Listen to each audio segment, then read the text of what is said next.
तो सभी लोग बड़े प्यार से दो लाइन का कीर्तन बोलेंगे। हाँ जी या ना जी? बोलो, क्या बोलना नहीं जानते हो? कीर्तन बोलेंगे प्रभु का क्या? 2 मिनट भगवान हरि की चर्चा कर लो, श्रीमन नारायण, ठीक है ना?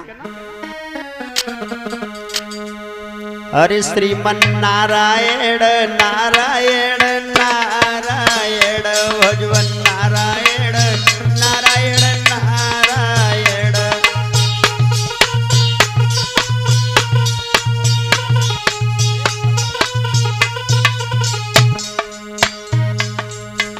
ऐसे नहीं, तुम्हें कसम भगवान की तालियों के साथ। अच्छा, गांव में कभी सत्संग हुआ? मैं नंदपुर के लोगों से कहना चाहता हूं और सवाल नंदपुर के लोगों से ही कर रहा हूं, कभी सत्संग हुआ तुम्हारे गांव में? नहीं हुआ ना? भागवत कथा नहीं, जागरण हुआ? भैया ढोलक वाले थोड़े धीमे। जागरण हुआ? जागरण में क्या सिखाया गया बता देंगे आप? मैं ये कोई हंसी नहीं, दिल लगी नहीं, मजाक नहीं, मैं सवाल कर रहा हूं उस हिंदू धर्म के लोगों से, आर्य समाज के लोगों से। मैं पूछना चाहता हूं, तुम्हारा ये जागरण होता है, इसमें आपने क्या शिक्षा को लिया? हाँ जी या ना जी? बता तो दो, कुछ तो बताओ प्यारे, कुछ तो बोलो। जागरण में तुमने क्या शिक्षा को ग्रहण किया? सवाल मेरा है आपसे। 8 दिन आपके मन में जैसा आवे वैसा सवाल करना, XYZ, हर सवाल का जवाब। मैं आपसे सवाल करता हूं, जागरण में कितने कितने पैसे उठा देते हैं आप? कोई नहीं जानता, बोलना ही नहीं जानते हैं। अब दिन में वैसे बहुत बोलेंगे, अब तुम्हें बोलने का तो मौका कहां, तुम्हारे बच्चे ही ज्यादा बोलते हैं। तुम जागरण में 50,000 रुपए कमा देते हो ना? तुम सोच रहे होगे देवी मां मुझ पे प्रसन्न हो गई। ये जागरण तुम लोग करा रहे हो सिर्फ अपने बच्चों को बिगाड़ने की जड़। सवाल का जवाब मैं दूंगा, यदि किसी को बुरा लग रहा हो तो सवाल कर सकता खड़े होकर। ये जागरण जितने हो रहे हैं, ये किसी वेद में, किसी शास्त्र में, किसी ग्रंथ में नहीं लिखा है। और जागरण में क्या होता है? क्या होता है? मैंने तो देखा नहीं अभी तक, मैंने किया भी नहीं। जितना असर तुम्हारे बच्चों पर पड़ेगा वो सत्संग के माध्यम से पड़ेगा, भगवत के माध्यम से पड़ेगा। ये जागरण, ये ड्रामा, ये सब विनाश की जड़ है इस कलयुग में। पूछो क्यों? जागरण से कभी हमें ज्ञान पैदा नहीं हो सकता है। बात मानो न मानो तुम्हारी खुशी। जागरण में सिर्फ झांकियां दिखा करके तुम लोगों का मन मोहित कर लेते हैं, पीछे पौआ पी करके तुम्हें ड्रामा आगे दिखाते हैं। जागरण में कोई कथा ही समझ में नहीं आती है। अरे ये भगवत कथा में माता दुर्गा की कथा आएगी, माता काली का भी प्रसंग आएगा, हर देवी देवता का प्रसंग होगा और इसमें खंड खंड करके समझाया जाएगा। 7-9 दिन तक बराबर तुम्हारे गांव का शुद्धिकरण यज्ञ से होगा, वायुमंडल शुद्ध होगा यज्ञ से। विधान इस सत्संग से 2-3 घंटे प्रतिदिन आपके बीच में मेहनत करेंगे संत मंडल। ए प्यारे भक्तों, वो असर तुम्हारे बच्चों पर पड़ेगा। इसमें विधान सिखाया जाएगा, जिंदगी के जीने का तरीका बताया जाएगा।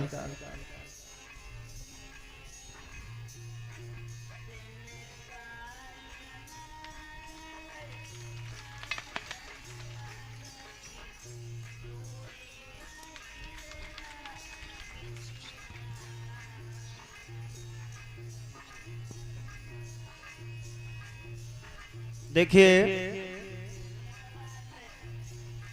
बराही के लोगों ने मेरा स्वागत किया है माल्यार्पण करके, और इससे पहले नंदपुर के सभी भक्तों ने मेरा माल्यार्पण करके बड़ा स्वागत सम्मान किया।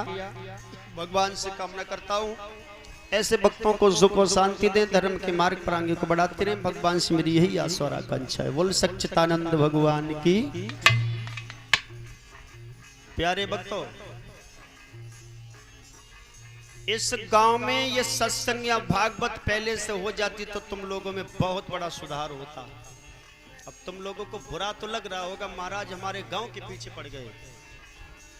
हम लोग कहां बुरे हैं वो मुझे पता है। जिस गांव के बच्चों का सुधार नहीं होगा तो पुरखों का सुधार कभी हो नहीं सकता है।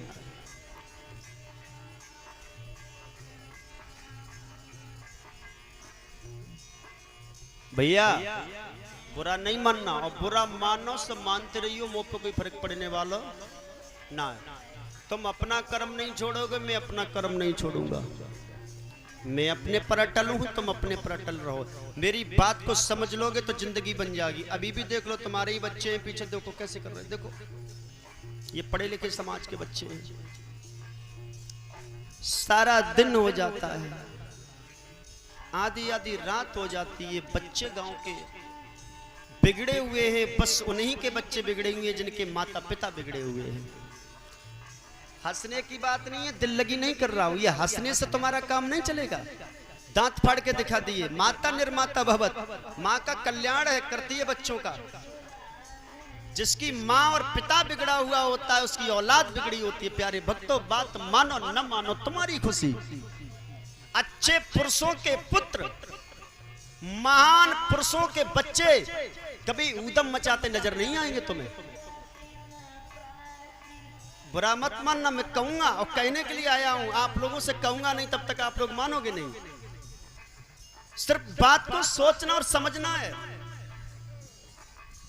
माता निर्माता भवत, मां ही बच्चे का कल्याण करती है। मां चाहे अपने बच्चे को डीएम बना सकती है, मां चाहे अपने बच्चे को धनवान बना सकती है, मां चाहे अपने बच्चे को गरीब और भिखारी बना सकती है, मां चाहे अपने बच्चे को संत बना सकती है, और मां चाहे अपने बच्चे को शराबी जुआरी कबाड़ी बना सकती है। ये माता पिता के ऊपर निर्भर है। पढ़े लिखे समाज के बच्चे कभी तुमको शोरगुल करते नजर नहीं आएंगे। देवता स्वरूप बच्चे कभी शोर नहीं मचाते हैं, और राक्षस प्रवृत्ति के लोग सदा शोर मचाया करते हैं। प्यारे भक्तों, बुरा मानो सो मानते रहना। पहले बुरी बात नहीं कह रहा हूं, बात सोचने और समझने की है तुम्हारी। बुरी बात नहीं कह रहा हूं, सोचने समझने की है। आपके साक्षात प्रमाण है।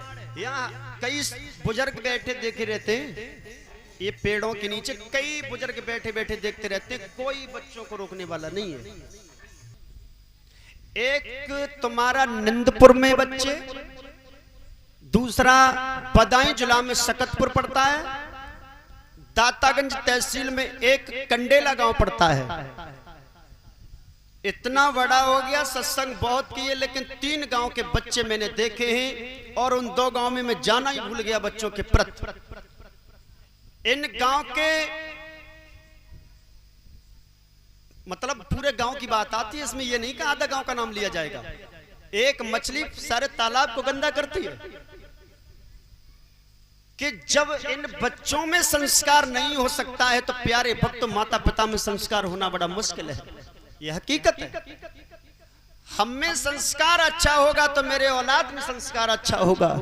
अब ये संस्कार कहीं खरीदा और बेचा नहीं जाता, ये संतों से मिलता है, ये वेदों से मिलता है, रामायण से मिलता है, अच्छे लोगों की संगति से मिलता है। कई बुजुर्ग देख करके आता हूं, रोड पर आता हूं तो मेन चौराहे पे कई बुजुर्ग तो ताश खेलते हुए नजर आते हैं। जिस गांव में ताश खेलते हैं, जिस गांव में साधु चिलमबाज होता है, शराबी कबाड़ी होता है, वो गांव में कभी सुधार होने वाला नहीं है। तुम जागरण नहीं और जागरण करा लेना, और ये जागरण विनाश की जड़ है। इस जागरण से हमारी बेटियां, हमारी बहनें, हमारी मां बिगड़ती हैं। इस जागरण में सिर्फ मजा आता है, आनंद नहीं आता है। आनंद आता है संतों की भक्ति में, संतों की शरण में, संतों के सत्संग में, इस भगवत कथा में। मजा और आनंद में जमीन आसमान का अंतर है भाइयों। ये तुम लोगों की किस्मत है जो तुम्हारे बीच में बैठ करके तुम्हें संस्कार दे रहा हूं। कभी हमारे साथ चलना ठाकुर द्वारा क्षेत्र में, बिजनौर में चलना, उत्तराखंड में चलना, एमपी मध्य प्रदेश में चलना। आप लोगों का भाग्य नहीं होगा जो मेरे दर्शन भी कर लो तुम, और तुम छोड़ो बात भी करने का मौका नहीं मिलेगा। लेकिन ये किस्मत है जो हम आपके बीच में बोल रहा हूं। लेकिन संस्कार आपको लेना होगा। मैं आपसे कुछ लेने नहीं आया हूं, आपको सिर्फ देने के लिए आया हूं। आप ले सको तो ले लेना, मैं तो तुम्हें दे करके चला जाऊंगा। जिसको लेना हो वो पकड़ लेना, और नहीं लेना हो वो जैसे कि तैसे हो बने रहना, किसी पे कोई फर्क नहीं है। प्यारे भक्तों, हम तुम्हें मार करके क्यों बिगाड़ेंगे अपना धर्म? हम तुम्हें मार करके क्यों बिगाड़ेंगे अपना धर्म? अरे तुम्हें तो मार देंगे सिर्फ तुम्हारे खोटे कर्म। तुम अपने कर्मों से ही दुख पाओगे, अपने कर्मों से सुख पाओगे। कर्म प्रधान विश्व रच राखा, जो जस करे वैसोई फल चाखा। जो जैसा करेगा वैसा भरेगा। हम अपने बच्चों को अच्छा संस्कार देंगे तो बुढ़ापा मेरा सुख और शांति में गुजरेगा। अपने बच्चों को संस्कार नहीं देंगे तो ये औलाद अभी बिगड़ी है सो है, ये जवानी पर तुम्हारी ताकत नहीं है। औलाद को संभाल लो मेरे प्यारे भाइयों, मेरी प्यारी माँ। ईंट सांचे में संभाल सकते हो। ईंट जो होती है सांचे में सीधी हो सकती है, और सांचे से बाहर निकल करके ईंट टेढ़ी हो गई तो प्यारे भक्त पूरी दीवाल की दीवाल टेढ़ी हो जाएगी। बात मानो न मानो तुम्हारी खुशी। कच्चा घड़ा जो होता है, कच्चा घड़ा, उसे फोड़ करके चाहे मन आवे कौन सा बर्तन बना सकते हो। कच्चा घड़ा फोड़ करके चाहे मन में आवे वैसा बर्तन बना सकते हो। और घड़ा पक गया, उसे फोड़ करके तुम बर्तन बनाने की कोशिश करोगे तो बर्तन तो छोड़ो, वो फूट करके कभी संभलने वाला नहीं है, बिखर जाएगा। पके हुए घड़े को संभाल नहीं सकते हो, और कच्चे घड़े को तुम चाहे तैसे संभाल सकते हो। ये बच्चे तुम्हारे जो है अभी कच्चे घड़े हैं, इनको संस्कार दो, डांटो, फटकारो। ढोल गमार शूद्र पसुनारी, कवि कह रहा है ढोल गमार शूद्र पसुनारी, ये हैं ताड़ना के अधिकारी। ढोलक वाला ढोलक बजा रहा है, बजाते बजाते ढीली पड़ जाएगी तो सुर ताल बिगड़ जाएगा। ढोलक बजाने वाले ढोलक वादक को ध्यान देना पड़ता है। ढोलक कब ढीली पड़ रही तो इसे ताड़ता है, चाबी से इसको ताड़ता है, टाइट करता है, तब इसमें सुर बड़ा अच्छा निकलता है। गमार पुरुष को ताड़ना देना चाहिए, डांटना चाहिए, फटकारना चाहिए, और आए पड़े तो 2 थप्पड़ भी लगा देना चाहिए। तो गमार से तब पेश तुम्हारी जाएगी। भक्तों, जब तक इन्हें तुम ताड़ोगे नहीं, ताड़ना नहीं लगाओगे, तब तक ये तुम्हें भी गमार अपनी दृष्टि से तुम्हें भी जोड़ लेगा। शूद्र, पशु, नारी। पशु अगर किसी के खेत में जा रहा हो, जब तक तुम उसे ताड़ोगे नहीं, आवाज नहीं लगाओगे, डांटोगे नहीं, तब तक वो पशु रुकेगा नहीं, दूसरे का नुकसान करके आएगा। नारी और बच्चे एक ही स्वरूप होता है। जब तक नारी को ताड़ना नहीं लगाओगे तब तक वो नारी तुम्हारे हाथ से निकल जाएगी। बच्चों को जब तक ताड़ना नहीं लगाओगे तब तक वो औलाद तुम्हारी बिगड़ जाएगी। ताड़ना लगाना तुम्हारा कर्म है, संस्कार देना मेरा धर्म है। बात मानो न मानो तुम्हारी खुशी, ओ बात मानो न मानो तुम्हारी खुशी। संतों की बातें जो मान जाएगा, और वो अमर नाम दुनिया में करे जाएगा। वो बात मानो न मानो तुम्हारी खुशी। राम का नाम लेकर जो मर जाएगा, और वो अमर नाम दुनिया में करे जाएगा। अब ये न पूछो वो मर कर किधर जाएगा, राम जिधर भेज देंगे उधर जाएगा। बात मानो न मानो तुम्हारी खुशी। बोलो राधे राधे, जोर से बोलना पड़ेगा, एक बार और बोलना पड़ेगा। बोलिए राधे रानी सरकार की। बुरा नहीं मानना है, बुरा बताने के लिए नहीं आया हूं, अपने धर्म को जगाने के लिए आया हूं। हमारे धर्म के लोग हो तुमको डांट के फटकार के किसी भी तरीका से धर्म पर लाऊंगा, ये मेरा कर्म है। अब आना ना आना वो तुम्हारी खुशी है। तो मैं इसे कहूंगा कि माताओं भाइयों, इन बच्चों पर ताड़ ना लगाओ। देखिए विश्वामित्र महात्मा ने वन में यज्ञ किया था तो भगवान श्री राम को खड़ा कर दिया, बेटा या निशाचर आते, निशाचरों की प्रवृत्ति कैसी होती है, माफ करना, देखिए मैं आपको निशाचर नहीं बता रहा हूं। कर्म से ही इज्जत मिलती है, कर्म से राजा भिखारी होता है, कर्म से भिखारी से राजा बन जाता है, कर्म की तो बात है। निशाचर प्रवृत्ति का इंसान हमेशा अपने धर्म पर टिप्पणी उठाएगा। निशाचर प्रवृत्ति का मानव संतों का मान सम्मान नहीं करेगा। निशाचर प्रवृत्ति का इंसान हमेशा शोरगुल करेगा।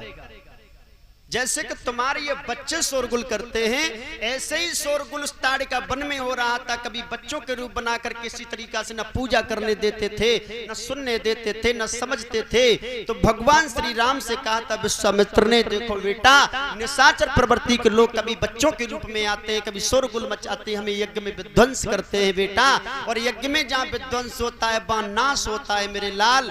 आप इन निशाचरों को रोके रहना और तब तक मैं यज्ञ को संपन्न कर लूंगा। तब प्रभु श्री राम ने ताड़िका वन में निशाचरों का नाश किया था और प्रभु विश्वामित्र महात्मा ने यज्ञ को संपन्न किया था। तो मैं हाथ जोड़ के निवेदन करूंगा, जो निशाचर प्रवृत्ति से आप जी रहे हैं उस प्रवृत्ति को खत्म करिएगा और अपने धर्म महात्मा एवं धर्म पुरुष एवं देवता स्वरूप से आप अपनी जिंदगी को जिए तो महान कृपा भगवान की होगी। इस जन्म तो छोड़ो, सातों जन्म तक आपकी जय जयकार होगी। मेरी बात को मान लो, आपको मानना पड़ेगा। हमारी बात नहीं मानोगे तो कष्ट आपको आगे मिलेगा। हमारे इसमें कोई दोष नहीं है, मेरा कर्म है बताना, आपका कर्म है निभाना। बोलिए वृंदावन बिहारी लाल की। दो साहिबान उस दिन आए थे, इसी बात पर चैट गए थे, है ना। वो अपने को बहुत बड़ा जमींदार, बहुत बड़ा गुंडा समझ रहे थे। बुरा मत मानना, मैं कहता हूं खुल के, जिद बहुत है मेरे अंदर, क्योंकि जो शक्ति विराजमान होती है बस वो जिद करती है और कुछ ना। तो उस दिन वो अपने को बहुत बड़ा गुंडा समझ रहे थे। उन्होंने इस नंदपुर से निकल करके कहीं कुछ देखा नहीं अभी, और देख लेंगे तो मालूम पड़ जाएगा उन्हें। उस दिन उन्हें गांव की बड़ी बुरी लगी कि गांव तुमने बुरा क्यों बताया, पर इतनी तुम संभालने वाले होते तो गांव को सुधार ना लेते तुमको इस बात का बुरा लगा कि ये सत्संग उस मोहल्ले में हो कैसे रहा है, बस बिगाड़ने आए। इतना तो उन्होंने सुन लिया। 6 घंटे से चिल्ला रहे हैं कि बुजुर्ग यहाँ आकर के सुनो, बैठो, समझो।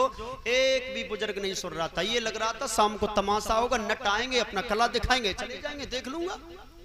अब यहाँ के बुजुर्गों को जरा सा ज्ञान नहीं था, चिल्ला चिल्ला के बाबला हो रहा था। तो क्या कहते गांव के बारे में, अच्छा बताते गांव को। क्या कोई संत या कोई धर्मात्मा गांव में दुखी होता है तो गांव को बुरा ही बताता है।